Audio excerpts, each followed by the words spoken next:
Well, it's a fantastic Wednesday evening and the perfect night to be inspired.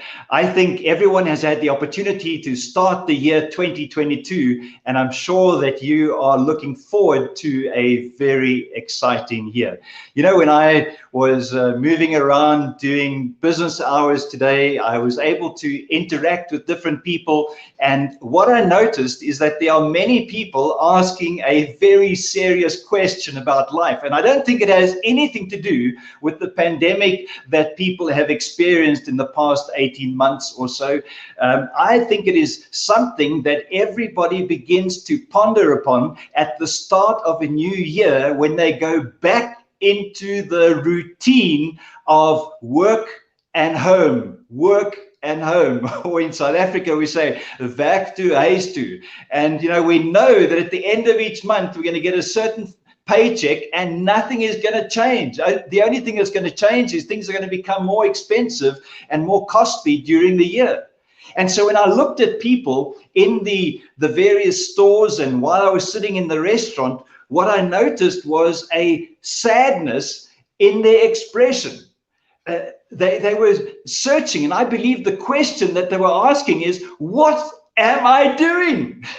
You know, I'm going to get started on a new year and I'm simply going to repeat what I've done the year before. Nothing's going to change. You know, sometimes people might be working in an environment where they know there's no opportunity for promotion. They know that they're building someone else's dream and not theirs. And maybe you are sitting there this evening thinking that surely there's more to life than this. I want to share a few thoughts with you, and I hope that I can get a message across to you that's going to begin to stimulate thought, that's going to get you to think about things or think about life in a different and exciting way. I was watching a movie some years ago called Gladiator, and I'm sure that many of you have watched the same movie. And of course, we see Maximus and all his achievements and his lows and his highs as he goes through this 2-hour movie. But there was a moment that he is having a conversation with his shield bearer. I say shield bearer, I'm not too sure what this person's position was, but I know that they dressed him and they put his armor on and so forth. And the conversation went something like this. The shield bearer responded when Maximus asked him a question relating to his dreams or his purpose. And he said this, he said, sometimes I get to do what I want to do, but most of the time I do what I have to do or what I'm told to do. And I wonder if you are not sitting in a situation where from Monday to Friday, you are doing what you're told to do, you are doing what you have to do, you're not doing what you really want to do. You know, so many times we make choices and decisions in life that put us on a path, and we get to a place at some stage where we recognize that the path we are on is not the one that we were designed to be on. And yet we begin to make all kinds of decisions to remain on that path because we want to avoid the obstacles of the other. There's an interesting quote in one of our Power Quote books, and I would recommend that you get yourself a set because I love quotes, and there's so many jam-packed inside of those books. But one of the quotes says something like this. It said, there are two people that don't amount to much in life. Those who cannot do what they're told to do, and secondly, those who can do nothing else. You know, this question, what is it that you want to do is maybe the wrong question that we are asking. I want to share a few thoughts with you today, because there's something when we talk about freedom. When I've asked people, what does freedom mean to you? They often say that, well, freedom for me is doing what I want to do when I want to do it. And maybe they add on, and having the resources to do those things. And essentially, what they are answering here is a question of financial freedom. They're making their entire life dependent on money. Meaning doesn't seem to come into it. But the feeling of emptiness that you experience when you look at the year ahead, knowing that the money that you're going to be getting is not going to meet your dreams, that feeling of emptiness is because what you're doing has nothing to do with meaning. And meaning is something that we are all should be aspiring to do. So here are some questions that maybe you can think about. And the first one is, what are you paid to do? Are you doing what you're paid to do? You know, paid means something, simply there's somebody else that sees value in the skills that you have, and they're willing to exchange those skills for some money at the end of the month, because they believe they can make a profit from what you are capable of doing. So maybe you should think about it. What are you paid to do? If that's what you're doing, perhaps there's something else that is better for you to pursue. Another one is, what is it, or some people do what they have to do. They do things simply because they need to survive. They do, you know, sometimes maybe there are opportunities or times where you have to do something. It's not part of your purpose, but it's necessary at that moment. You know, if you find yourself in a body of water, you might need to swim. You know, it's something that you have to do in that moment. Another question that we could be asking is, are we doing what we are told to do? Is that what our day comprises of? Simply being told to do. For anybody who's working for someone else, invariably that is what's happening. They have a job description which defines what they do, and every day from Monday to Friday they do what they're told to do. Maybe there's other people that are doing what they are forced to do. They're being maybe they're in a place where they shouldn't be, and they are in a form of slavery of some kind, and they're forced to do certain things. This morning, one of our participants in our MAP Cafe said, perhaps there are those people who are doing what they are tempted to do. You know, falling into temptation, doing things that they shouldn't be doing, but they're doing it nonetheless. Maybe they're those people who are doing what they are expected to do. You know, we're trying to live up to other people's expectations. We lie awake at night wondering what others expect. For example, we might be wanting to please our mother, we might be wanting to please our father, we might be wanting to please our wife or our husband, and we are doing things that we believe other people are expecting us to do. Perhaps you are feeling rather engaged and you are doing what you are trained to do. In other words, you have acquired a learned skill, and that is the place that you are operating in. Do you know, most, or not most, but many people, if they are honest, they spend their days doing what they hate doing. You know, they get up in the morning because and I say hate doing because every time you engage with these people, they are complaining about their circumstance.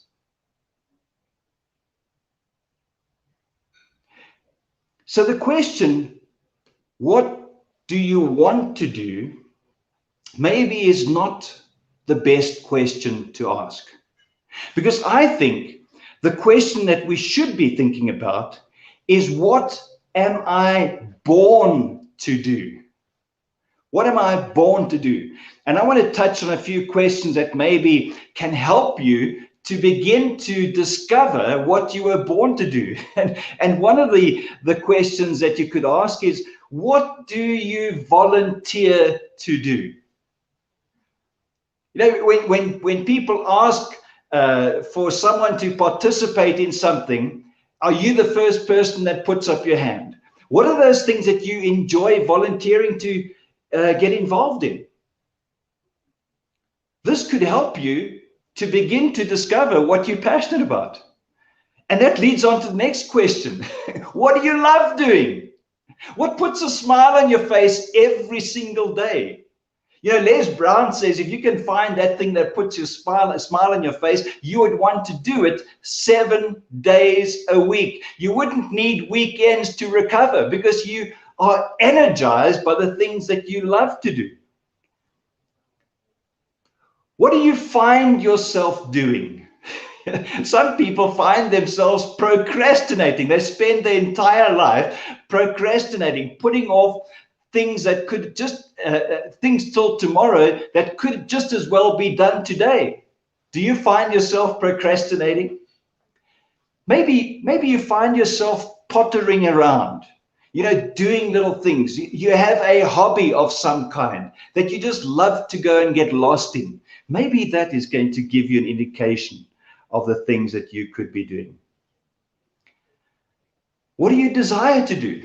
If you could do absolutely anything, what would it be?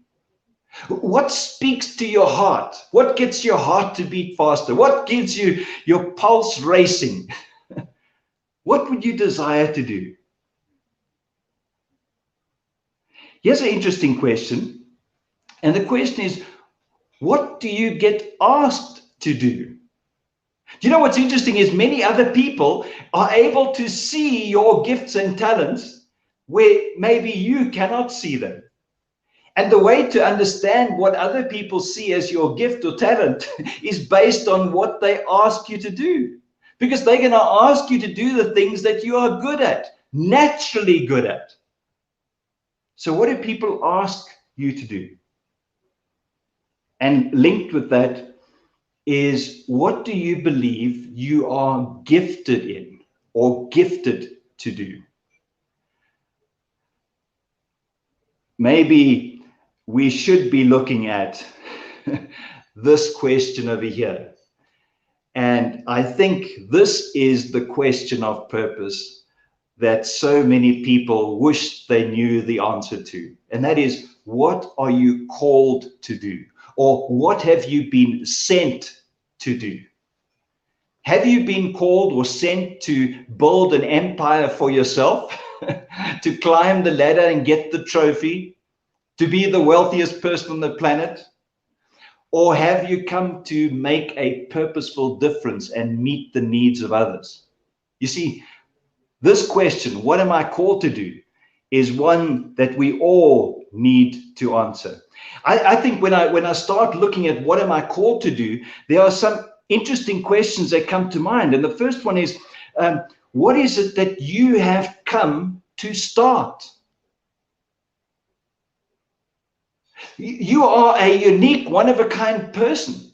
Is it possible that maybe you are here to start something new? That you're here to begin something that's going to have a profound impact in the years that lie ahead. So ask yourself the question, what have I come to start? What have I come to create? Because maybe there's something that an invention that is sitting inside of you that needs to be birthed. Stop listening to that voice that says you can't. Just start, begin. And you'll be amazed at what new things you can create.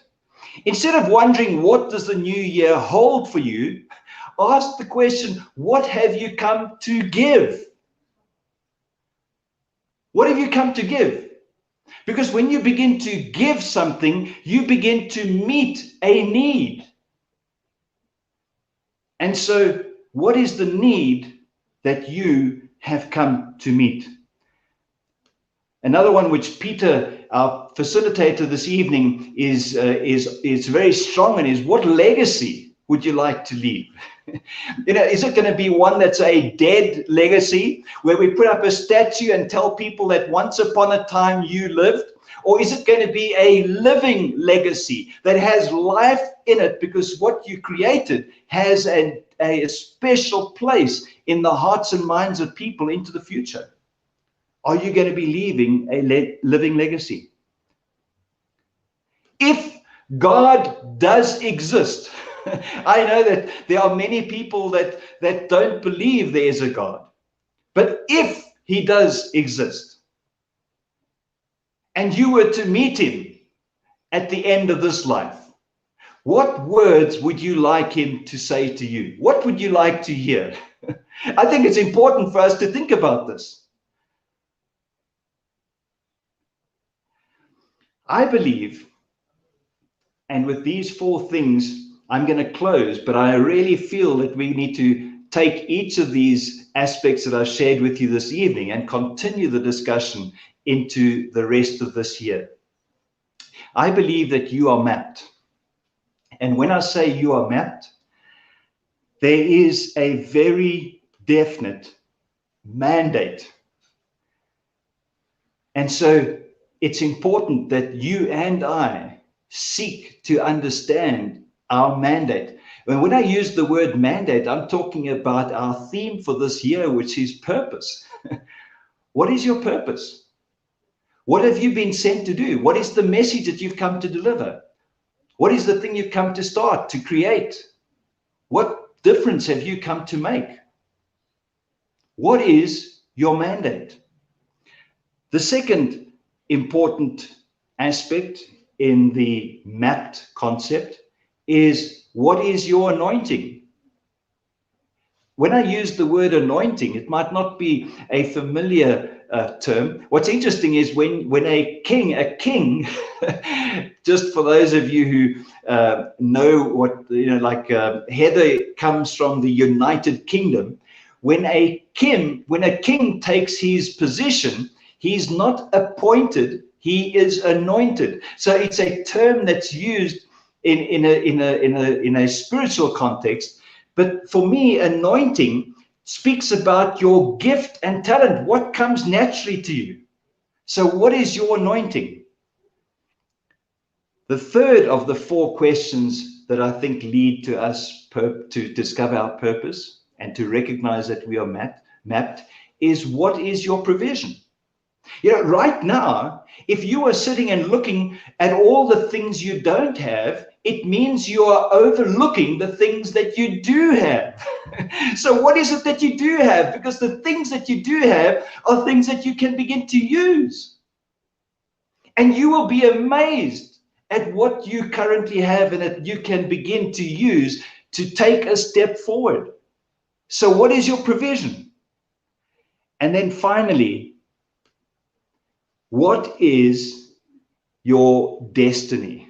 Now, when I ask that question, people might feel, well, how do I know what my destiny is? Well, I think your destiny is kind of, it's that your North Star. It's the thing that tells you that what you are doing is not on track. If you've ever felt that, I just feel uncomfortable where I am right now. I know this is not for me. That is your destiny calling you to get back on track. And to discover your destiny, you need to begin to listen to your heart, not your head. So what is your destiny? There are many questions that I've shared with you this evening, and I'm sure there are some that you have asked yourself in the past, and there are some that maybe are worth asking today and into the future. And the answers that you give yourself are going to lead you somewhere. But what's interesting is that the outcome at the end of your life and my life is going to be based on what we choose to do. This year, 2022, is a year that is going to shape your future. The things that you choose today are going to shape your tomorrow. So I think that in this year, I want to make better choices. I want to have my future in mind when I make my choices. And I trust that that is going to be the same for you. I've enjoyed sharing with you this evening, and I hope that as we continue to meet every Wednesday evening, that we're going to begin to learn and grow together so that we can begin to fulfill the purpose for which we are born. So remember, every Wednesday evening, same time, same place. Share this on social media. Subscribe to our channel so that you get notifications. I look forward to seeing you this coming Wednesday. Good night.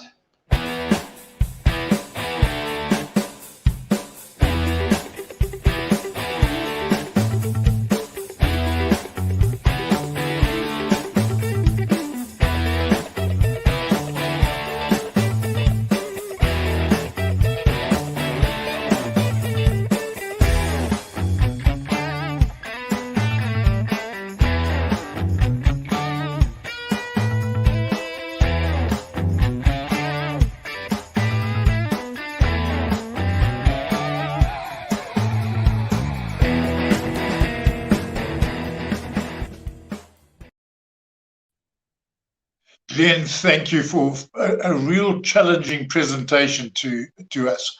As we were talking this morning, life is about choices. And if we're thinking about choices, we have to start asking questions.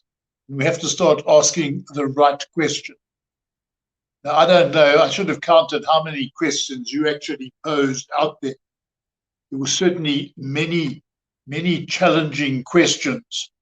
And I just love them all. As you said earlier, I'm a little bit about a legacy man, and maybe it's got something to do with my age.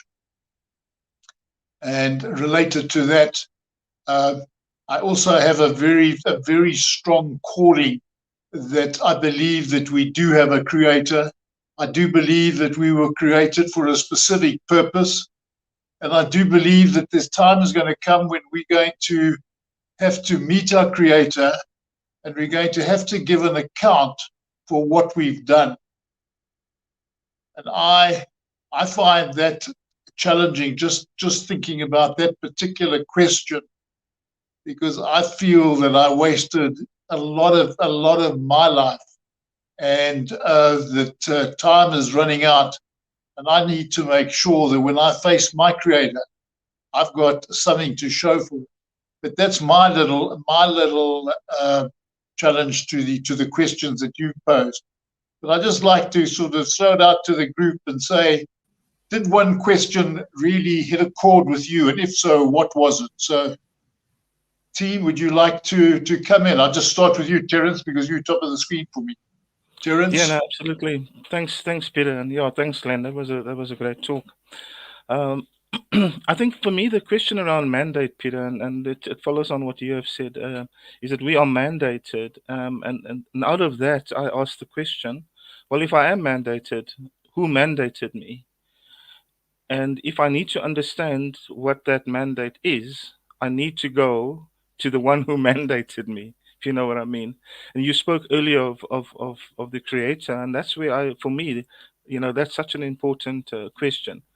Who is it that mandated me? And if the one who created me, God, mandated me to do something, then the closer I am to my Creator, the more I begin to understand that mandate, and then to fulfill that mandate, Peter. So for me, the question, the most important question that Leonard thinks, for me personally, is around mandate.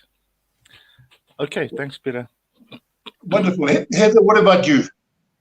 Oh, so many questions just flew into my head, and I was questioning, especially the ones to do with on a personal level. What have you come to start? What have you come to create? What have you come to give? What need have you come to meet? And then I kept on thinking, like, why am I not 100% sure about what I've come here for? And then I was thinking of Jeremiah 29:11, when God says, for I know the plans I have for you, plans to prosper, not to harm you, plans to give you hope and a future. And I'm thinking, You know, where is the light? Why don't I know exactly 100% what it is I'm here for? Yeah, So, yeah. Thanks, Glenn. Amazing talk. yeah. Marvin, are you there? I can't see you on my screen. Marvin, not there.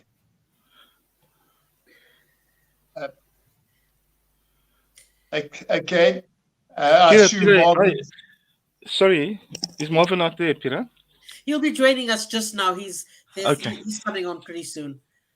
Peter, Can't see can I Peter. come in? Can I come in with something there? Please, Terence, please. You know, I read a quote the other day from a gentleman called Bryant, Bryant,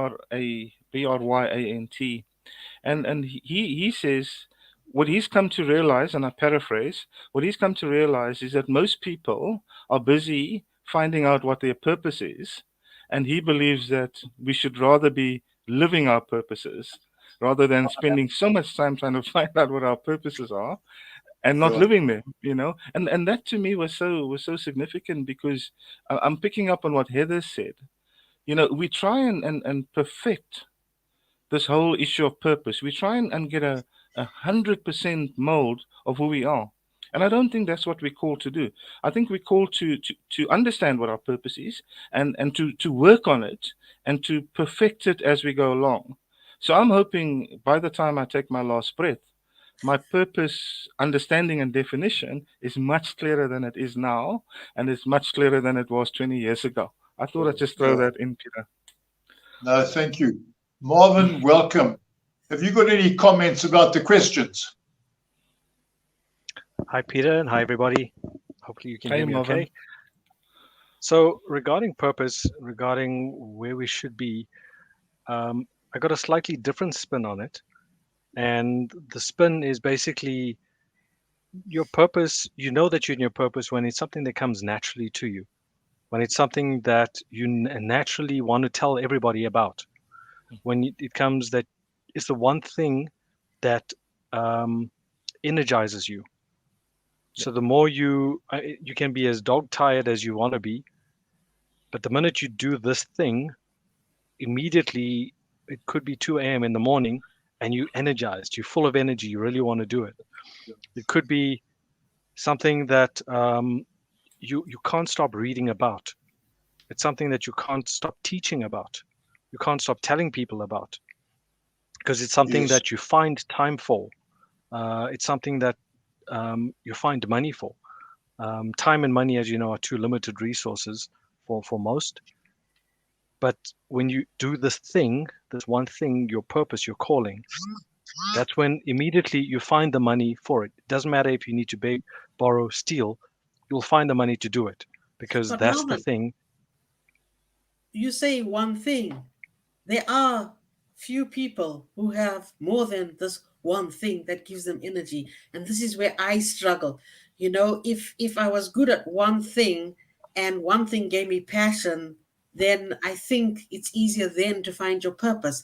But I get up every day and I'm so excited about so many things, and there's so many things that give me joy, and I agree with Terence. Perhaps one shouldn't try and perfect what it is and enjoy the journey. Is it possible that some of us, our purpose is more than one thing?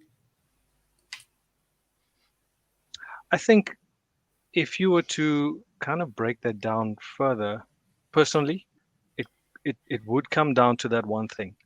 Like Glenn always says, we were born with something that the world has to see, and he mentioned that in today's talk again.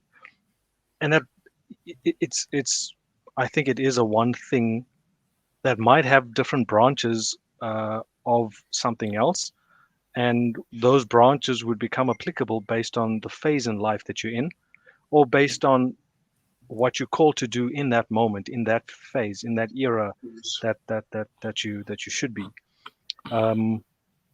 And there's a season for everything. I mean, Lamentations in the Bible speaks about that. And I think based on the season in life that you're at, that's where that branch of that calling could then be more applicable than something else. So I think it's a valid point, Heather. I mean, I always wonder when you are in the zone of doing whatever it is that you're called to do, you'll know it because it's something that just comes naturally. And if it comes naturally at that moment, doing what you should be doing with whoever's in front of you, then I think you in the prime spot. You're on point.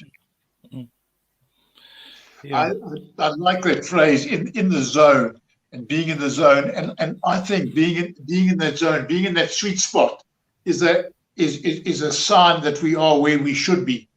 Now, I was as Glenn was talking, and it started off with the question of what is freedom, and I see that freedom related to something close to being in that zone.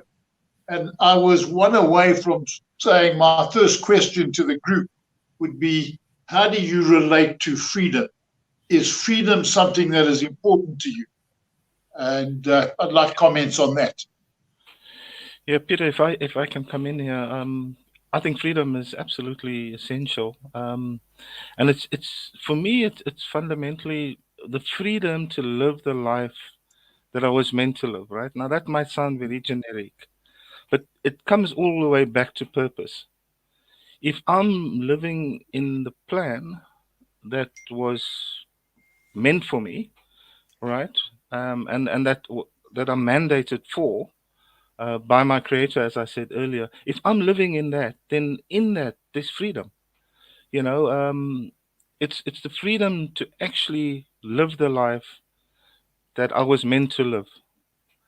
Glenn mentioned a lot of stuff that's imposed on us, right, via our careers, our jobs, our society. You know, all these different pressures will have us move away from that mandated way of living, right? Purpose. And I believe anything outside of that, we give up our freedom to a certain extent because we give up our freedom for other things, for our careers, for money. Um, so for me, freedom is my ability to live the plan that was meant for me.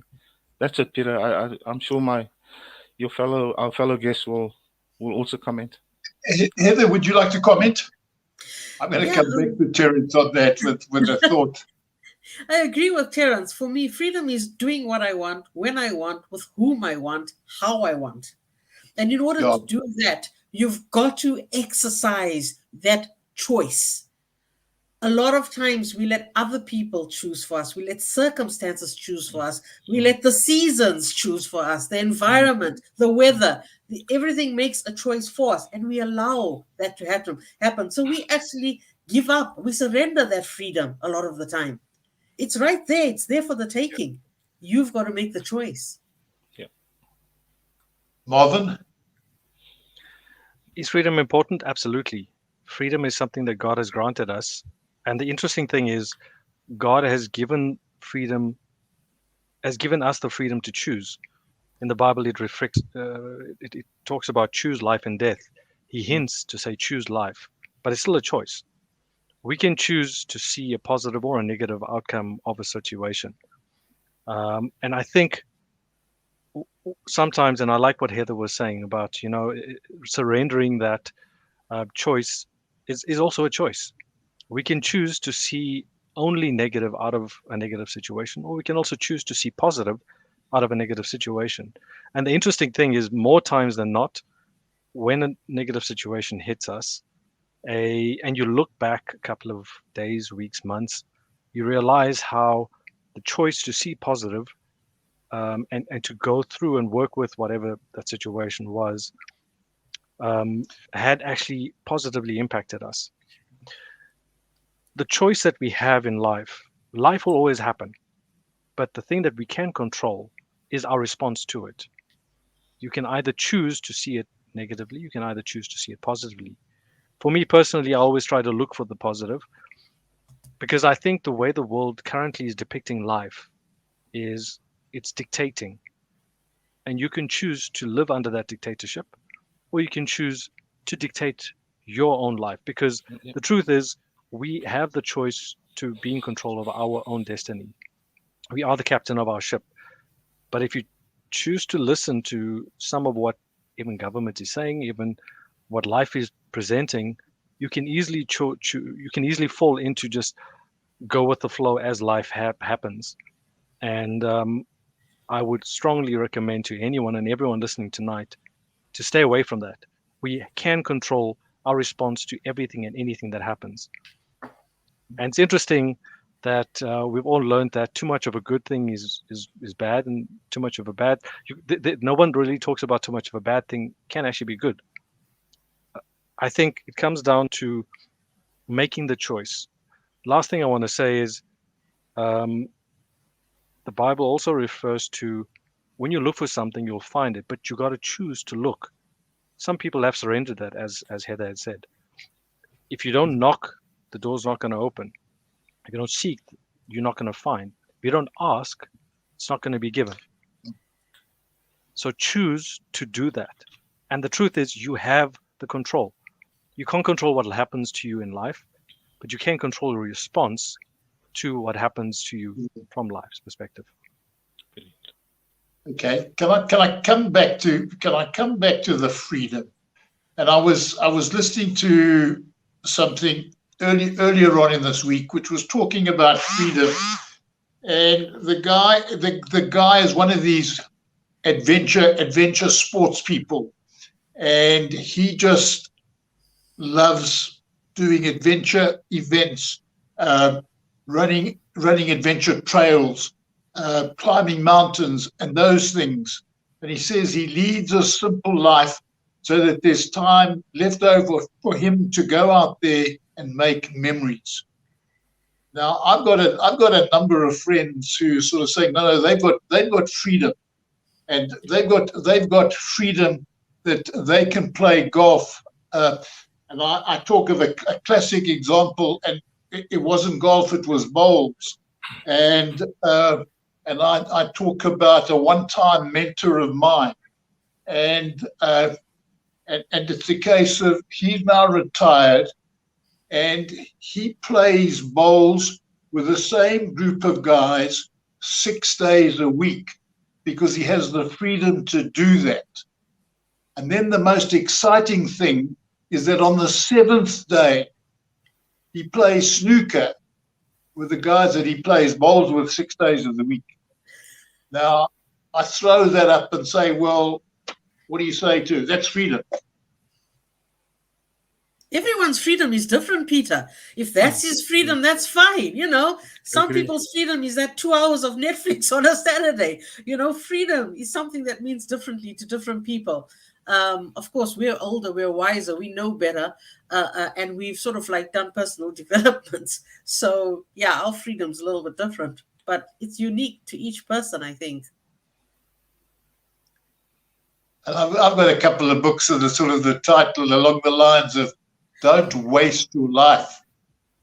And when I look at lives like that, and I say somebody who's had so much talent and has so much to offer is just wasting it. And that's my little concern with the freedom one as well.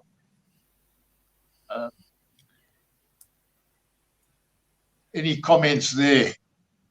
Terence, you were playing bowls today. Would you like to play bowls 6 days a week? Yeah, absolutely. I absolutely love it. And it's part of my my routine. Peter, I play bowls twice a week. Play on a Wednesday morning, and then I play on a Saturday afternoon. Not always with the same group. We play against other things. But to just to give you, yes, I do have the freedom to do that, and I really appreciate it. But that particular freedom is one of many activities, and it's part of me. Almost filling my cup, if you want to call it that, so that I can be more effective in the purpose that I'm currently fulfilling. In Map for Life we have the 7 areas. I try to the best of my ability, don't always succeed, to balance those depending on the season, as Marvin said earlier. Yes. So yeah, bowls fits into my wheel of life. But I wouldn't say I wouldn't consider. I do have the freedom to play when I play, and even when I worked, I did carve out some time to do that type of activity. So I wouldn't call it the freedom that we're talking about. It's an aspect of freedom. It's a choice that I make. I sort of place freedom at a higher level than just the activity of either golf or bowls or whatever. I hope that makes sense. No, I do. I challenge myself on it, and as we were talking this morning, and I'm looking at what I've got lined up, literally over the next 6 weeks or so, and I'm spending a week in the bush, and I'm saying, well, I'm critical of these guys who are playing golf or bowls 6-7 days a week, but I'm going to spend 6-7 days relaxing in the bush, and I say, well, it's also a very special time for me that I'm spending it with my family. I'll have my grandkids with me and things like that. So it's those sort of things, and it's creating memories with my family, and that, as Terence was saying, different areas of our life, and how important that is. Yes.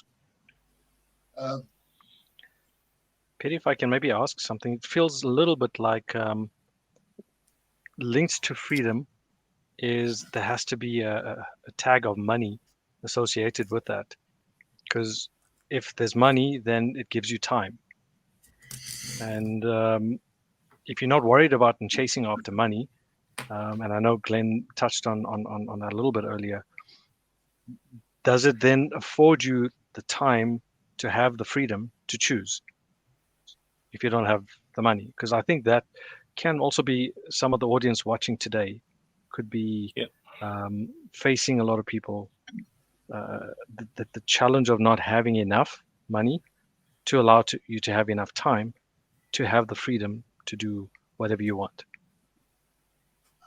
I think that's a very important factor, and and you spoke earlier of different seasons, and I think there are seasons, and there's seasons when one is starting out, that money becomes a critical factor, and that there are times when one just has to knuckle down and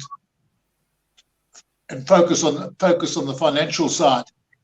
It was interesting. One of the things we touched on today, and Glenn spoke about, that the average person who commits to MAP is at the age of something like 52 to 54, and I think that's when one reaches a certain stage in life and is looking for more from life than just this slaving to create the financial wherewithal.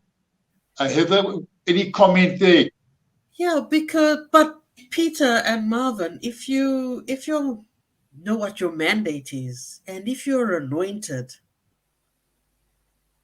and you know what your destiny is supposed to be, why are you afraid not to follow your purpose? Because surely, if God has anointed you and has given you your purpose, Well, then the money will come. The money will surely come. He wouldn't let you go out into the ocean without a paddle. Do you know what I'm saying? If you are anointed, is it not a problem with your faith, with your belief, with fear? That's why you're not following your dream, because money will follow you if you follow your purpose. Otherwise, then you're not believing in being anointed and being mandated. I agree totally with you, and I talk about my action plan.